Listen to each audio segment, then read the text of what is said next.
یہ مطلب کیا ہے؟ چادر اور تہمت کا ذکر کر کے اللہ تعالیٰ فرما رہا ہے یہ میری صفتیں ہیں، یہ بڑائی اور عظمتیں میری صفتیں ہیں.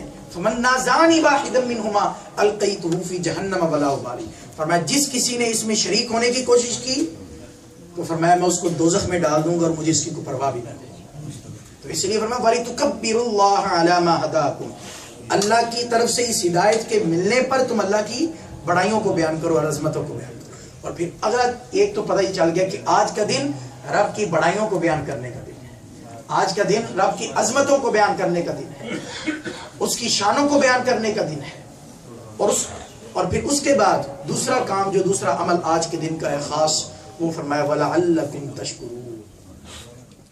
آج شکر گزاری کا دن ہے، یوم تشکر، اللہ کی شکر بجا لانے کا کہ مولا ہم تیرا شکر ادا کرتے ہیں، ہم تیرا شکر ادا کرتے ہیں کہ تم نے ہمیں یہ رمضان المبارک جیسی عظیم نعمت کے صدقے تو نے ہمیں ہدایت کا موقع عطا کر دیا اس صورت میں. تو یہ شکر گزار، اور شکر گزاری جو ہے یہ بھی اللہ تعالیٰ کی بہت بڑی نعمت ہے. قرآن پاک میں اللہ تعالیٰ نے جگہ جگہ فرمایا میری نعمتوں کا شکر ادا کرو. جگہ جگہ اللہ تعالیٰ نے فرمایا کہ میری نعمتوں کا شکر ادا کرو. اب شکر جو ہے یہ کتنی اعلیٰ عبادت ہے کہ انسان، ہر بندے کے دل میں یہ تمنا ہے. آپ جتنے بھی احباب ادھر بیٹھے ہیں اس وقت، ہر شخص کے دل میں یہ خیال ہے اور ایک تمنا ہے اور ایک آرزو ہے کہ میں اللہ کا خاص بندہ بن جاؤں، میں اللہ کا محبوب بندہ بن جاؤں، میں اللہ کا مقرب اور مقبول بندہ بن جاؤں. یہ خواہش ہے یا نہیں؟ بولے سارے، سب کی خواہش ہے کہ ہم اللہ کے خاص بندے بن جائیں، اللہ کے محبوب اور مقبول بندے بن جائیں. تو رب نے ہمیں خود ہی اپنا مقبول بندہ اور خاص بندہ بننے کا وظیفہ عطا کر دیا. فرمایا میرا خاص بندہ بننا چاہتے ہو، میرے مقبول بندے، میرے مقرب بندے بننا چاہتے ہو تو فرمایا وَاشْكُرُوا نِعْمَةَ اللَّهِ إِن كُنتُمْ إِيَّاهُ تَعْبُدُونَ. اگر تم واقعی ہی رب کے خاص بندے بننا چاہتے ہو، اس کے محبوب، مقبول اور مقرب بندے بننا چاہتے ہو، تو وظیفہ یہ ہے کہ پھر رب کی نعمتوں کا شکر ادا کیا کرو.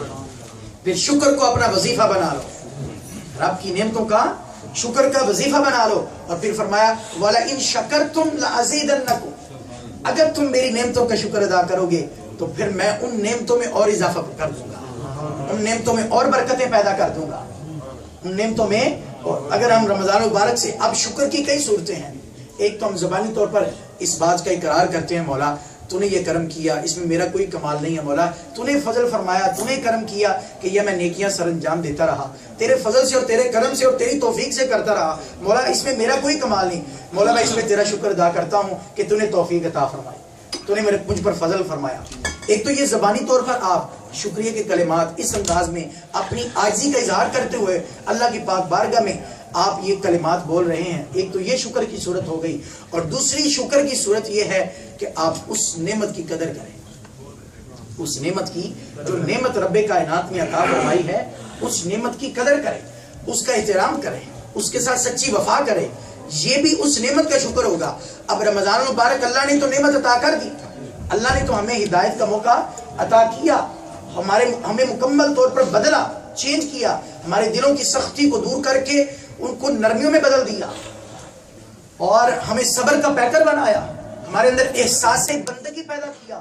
روزے کی حالت میں سب سے بڑا روزہ کا فائدہ یہ ہے کہ انسان کے اندر احساس بندگی بیدار ہوتا ہے. اسے یہ پتہ چلتا ہے کہ میں کسی کا بندہ ہوں، کوئی میرا خالق ہے، کوئی میرا مالک ہے، کوئی میرا رازق ہے، میں کسی کا محتاج ہوں، میں کسی نہ کسی کا محتاج. اس کے اندر یہ چیز پیدا ہوتی ہے کوئی تو ذات ہے جو مجھے ہر وقت دیکھ رہی ہے، اور وہ کوئی نہیں ہے، اور وہ صرف اور صرف اللہ جو علیم الخبیر ذات ہے، جو علیم بذات الصدور ذات ہے. یہ روزے نے ہمارے اندر یہ کیفیت پیدا کی اور ہمیں اس درجے پہ لا کے کھڑا کر دیا کہ ہمارا کوئی عمل، کوئی کام جو ہے وہ رب تعالیٰ سے پوشیدہ نہیں ہے، چھپا ہوا نہیں ہے. ہمارے ہر عمل کو، ہمارے ہر معاملے کو، ہماری ہر بات کو، ہماری ہر سوچ کو، ہمارے ہر تصور کو رب کائنات جانتا ہے.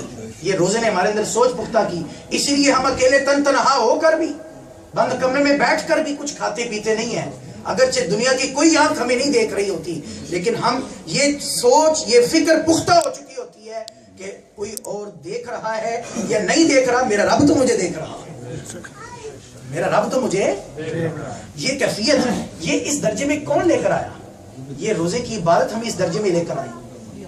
روزے کی اب ہمیں چاہیے کہ اس کیفیت کو سنبھال کر رکھیں، اس کیفیت کو جو روزے نے ہمیں کیفیت عطا کی کہ اس کیفیت کو صرف ہم رمضان مبارک تک محدود نہ کریں، مخصوص نہ کریں، بلکہ اس کو ہمیشہ کے لیے اس سوچ اور فکر کو اپنے ذہنوں میں داخل کر لیں کہ ہمارا رب ہر وقت ہمیں دیکھ رہا ہے، اور ہمارے رب کی شان یہ ہے کہ وہ علیم خبیر ذات ہے، وہ علیم بذات الصدور ذات ہے، وہ یعلم خائنۃ الاعین وما تخفی الصدور ذات ہے۔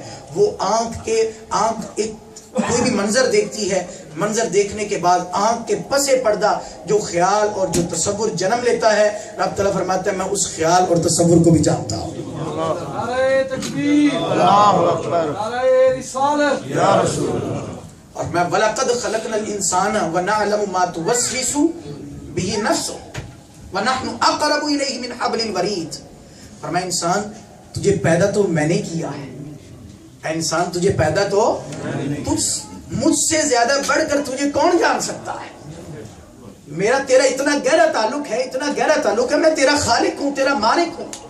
تو اپنی ہر سانس میں میرے فضل کا محتاج ہے، میرے فضل اور کرم کے بغیر تو ایک سانس بھی زندہ نہیں رہ سکتا۔ تو اپنی ہر سانس میں میرا محتاج ہے، اپنی زندگی کے ہر عمل میں میرا محتاج ہے، تو اپنی آنکھوں سے دیکھنے میں میرا محتاج ہے، تو کانوں کے ساتھ سننے میں میرا محتاج ہے، تو زبان کے ساتھ بولنے میں میرا محتاج ہے، تو پیروں کے ساتھ چلنے میں میرا محتاج ہے۔ یہ تیرے اعضاء جو تیری خدمت کر رہے ہیں، یہ آنکھیں جو دکھاتی ہیں، زبان بولتی ہے تو یہ گوشت کا ٹکڑا، جتنے مرضی گوشت کے ٹکڑے لاؤ ذرا ان کو بولنے کی ذرا طاقت عطا کر کے دکھاؤ۔ دنیا کی ساری توانائیاں، ساری ٹیکنالوجی جتنی مرضی صرف کر لیں آپ، ایک گوشت کے ٹکڑے کو بولنے کی طاقت نہیں عطا کی جا سکتی۔ یہ رب کی ہی قدرت کا کمال ہے کہ اس نے گوشت کے ٹکڑے کو قوت گویائی عطا کر دی، بولنے کی سپیکنگ پاور عطا کر دی، کان کی نرم و نازک ہڈی کو سننے کی طاقت عطا کر دی، اور اس آنکھ کے اندر چربی کے ٹکڑے کو دیکھنے کی طاقت عطا کر دی۔ یہ رب تعالیٰ کے کرم سے سب کچھ ہو رہا ہے۔ تو اللہ تعالیٰ فرماتا ہے کہ بندے میں تیرا اور میرا بڑا گہرا تعلق ہے، وَنَحْنُ أَقْرَبُ إِلَيْهِ مِنْ حَبْلِ الْوَرِيدِ۔ اے بندے ہم تو تیری شاہ رگ سے بھی زیادہ تیرے قریب ہیں، شاہ رگ سے بھی زیادہ تیرے قریب ہیں، لہذا تیرا کوئی عمل مجھ سے ہم سے پوشیدہ نہیں۔ تو اللہ تعالیٰ نے یہ رمضان مبارک میں انسان کے ساتھ روزے کی حالت میں یہ کیفیت عطا کی گئی، اس درجے میں لا کر کھڑا کر دیا گیا۔ عام طور پر وہ بھولا ہوا انسان تھا، غفلت میں ڈوبا ہوا انسان تھا، لیکن روزے نے آ کے اس کو بیدار کیا۔ اے بندے ذرا جاگ، اٹھ، بیدار ہو، تیرے ہر عمل کو رب دیکھ رہا۔ اس سوچ کو پختہ کیا۔ ہم تو 20 گھنٹے روزہ رکھتے رہے، مسلسل 20 گھنٹے روزہ ہمیں یہ ٹریننگ دیتا رہا، یہ تربیت دیتا رہا کہ رب دیکھ رہا اور تمہارا کوئی عمل رب سے پوشیدہ نہیں ہے۔ اب ہمیں یہ چاہیے کہ ہم اس نعمت کا شکر ادا کریں، اور شکر ادا کرنے کی بہترین صورت یہ ہے کہ اس نعمت کی قدر کریں، اور قدر کی صورت یہ ہوگی کہ اب اس احساس بندگی کو ہم اپنے اوپر ہمیشہ ہمیشہ کے لیے طاری کر دیں کہ رمضان مبارک کے اندر جو ہماری کیفیات تھیں، یہ کیفیات عام روٹین میں زندگی میں ہمارے اندر ہونی چاہیے۔ ہمیں یہ احساس ہمیشہ رہنا چاہیے کہ ہمارا رب ہمیں دیکھ رہا۔ یاد رکھیں انسان گناہ کی طرف قدم اٹھاتا ہی تب ہے جب وہ اس احساس اور خیال کو ذہن سے نکال دیتا ہے۔ جب انسان کے ذہن میں یہ خیال، یہ سوچ پکی بیٹھ جائے کہ میرا رب مجھے دیکھ رہا ہے، تو جب بھی اس کو کوئی گناہ کا موقع ملے گا یا اس کا گناہ کرنے کو دل کرے گا تو فوراً یہ خیال اسے روکے گا، کہے گا کہ رب تعالیٰ دیکھ رہا ہے۔ کیا جواب دے گا رب کی پاک بارگاہ؟ یہ سوچ ہی اسے روک دے کہ مرنا ہے، اس دنیا سے جانا ہے، تو کیا جواب دو گے اللہ کی پاک بارگاہ میں؟ یہ سوچ اور یہ خیال اسے فوراً گناہ سے روک دے گی۔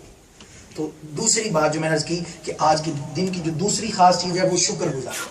آج شکر گزاری کا دن ہے، ہمیں اللہ تعالیٰ کی نعمتوں کا شکر ادا کرنا ہے۔ اس کی بہترین صورت یہ ہے کہ ہم رب تعالیٰ کی نعمتوں کی قدر بھی کریں اور زبان سے اقرار بھی کریں، زبان سے اعتراف بھی کریں، اقرار بھی کریں کہ مولا تیرا ہی کرم ہے، تیرا ہی فضل ہے، تیرے فضل اور کرم کے بغیر ہم کچھ بھی نہیں، جو کچھ کیا مولا تیرے فضل سے کیا، تیرے کرم سے کیا، ورنہ ہمارے نفس تو ہمیں کچھ نہیں۔ ان النفس لامارۃ بالسوء الا ما رحم ربی۔